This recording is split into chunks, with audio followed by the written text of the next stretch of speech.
Demand ಇರೋದ್ರಿಂದ ಈ ಸ್ಯಾರೀಸ್ನ ನಾನು ರೀಸ್ಟಾಕ್ ಮಾಡಿದ್ದೆ. ಸೊ ಅದ್ರದ್ದು ಫೋಟೋ ಶೂಟ್ ಮಾಡೋಣ ಅಂತ ಅಂದ್ಬಿಟ್ಟು ಸುಟ್ಕೇಸಲ್ಲಿ ಪ್ಯಾಕ್ ಮಾಡ್ಕೊಂಡ್ರೆ ಸಾಕು. ನನ್ನ ಮಗಳು ಗೊತ್ತಾಗೋಯ್ತು ಅಮ್ಮ ಟೆರೆಸ್ ಮೇಲೆ ಹೋಗ್ತಾ ಇದ್ದಾರೆ ಅಂತ. ಅವಳು ರೆಡಿಯಾಗಿ ನನಗೆ ಹೆಲ್ಪ್ ಮಾಡಕ್ಕೆ ಬಂದ್ಲು. ರೆಗ್ಯುಲರ್ ಆಗಿ ಶೂಟ್ ಮಾಡ್ತಿರೋ ಜಾಗ ಇವತ್ತು ಬಿಸಿ ಆಗಿತ್ತು, ಬಟ್ಟೆ ಹಾಕಿದ್ರು. ಸೊ ಹಾಗಾಗಿ ಬೇರೆ ಜಾಗ ಹುಡ್ಕೋಬೇಕಾಯ್ತು. ಇಲ್ಲಿರೋ ಎಲ್ಲ ಮೂಲೆ ಕೂಡ ಚೆಕ್ ಮಾಡಾಯ್ತು. ಸೊ ಯಾವ ಆ್ಯಂಗಲ್ ಇಂದ ಫೋಟೋಸ್ ಚೆನ್ನಾಗಿ ಬರುತ್ತೆ ಅಂತ ಚೆಕ್ ಮಾಡ್ತಾ ಫೈನಲಿ ಈ ಲೊಕೇಶನ್ ಚೆನ್ನಾಗಿ ಅನಿಸ್ತು.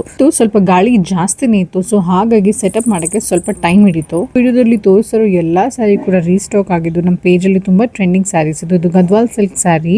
ನಾನು ಫೋಟೋಸು ವಿಡಿಯೋಸು ಅಂತ ಬಿಸಿ ಆಗಿದ್ದೆ. ನನ್ನ ಮಗಳು ಆ ಕಡೆ ಈ ಕಡೆ ಓಡಾಡ್ಕೊಂಡು ಸ್ವಲ್ಪ ಟೈಮ್ ಪಾಸ್ ಮಾಡ್ತಿದ್ಲು. ಮತ್ತೆ ಅವಳಿಗೆ ಬೋರ್ ಆಗೋಕೆ ಸ್ಟಾರ್ಟ್ ಆಯಿತು. ಫೋಟೋಶೂಟ್ ಇನ್ನೂ ಅರ್ಧ ಆಗಿತ್ತು ಅಷ್ಟೇ. ಆಲ್ರೆಡಿ ಅಮ್ಮ ಮನೆಗೆ ಹೋಗೋಣ ಅಂತ ಗಲಾಟೆ ಮಾಡೋಕ್ಕೆ ಸ್ಟಾರ್ಟ್ ಮಾಡಿದ್ಲು. ಇನ್ನೇನು ಹೊಳ್ದು ಊಟದ ಟೈಮು ಆಗಿಬಿಡುತ್ತೆ ಅಂತ ಅಂದ್ಬಿಟ್ಟು ನಾನು ಬೇಗ ಎಷ್ಟಾಗುತ್ತೆ ಅಷ್ಟು ಸ್ಯಾರೀಸ್ದು ಫೋಟೋಶೂಟ್ ಮಾಡಿ ವಿಡಿಯೋ ಮಾಡಿದೆ. ಮತ್ತು ಫೋಟೋಶೂಟು ವಿಡಿಯೋಸ್ ಮಾಡಾದ್ಮೇಲೆ ಕಷ್ಟದ ಕೆಲಸ ಅಂದರೆ ಆ ಸೀರೆನ ಅದೇ ರೀತಿ ಪ್ಯಾಕ್ ಮಾಡೋದು. ಪಲ್ಲು ಮತ್ತು ಬ್ಲೌಸ್ ಪೀಸ್ನ ಶೂಟ್ ಮಾಡ್ತಾ ಇಡೀ ಸ್ಯಾರಿನ ಓಪನ್ ಮಾಡಿಬಿಟ್ಟಿರ್ತೀವಿ. ಆ ಸ್ಯಾರಿನ ಮುಂಚೆ ರೀತಿನೇ ನೀಟಾಗಿ ಫೋಲ್ಡ್ ಮಾಡೋದೇ ಇರೋದು ಚಾಲೆಂಜು.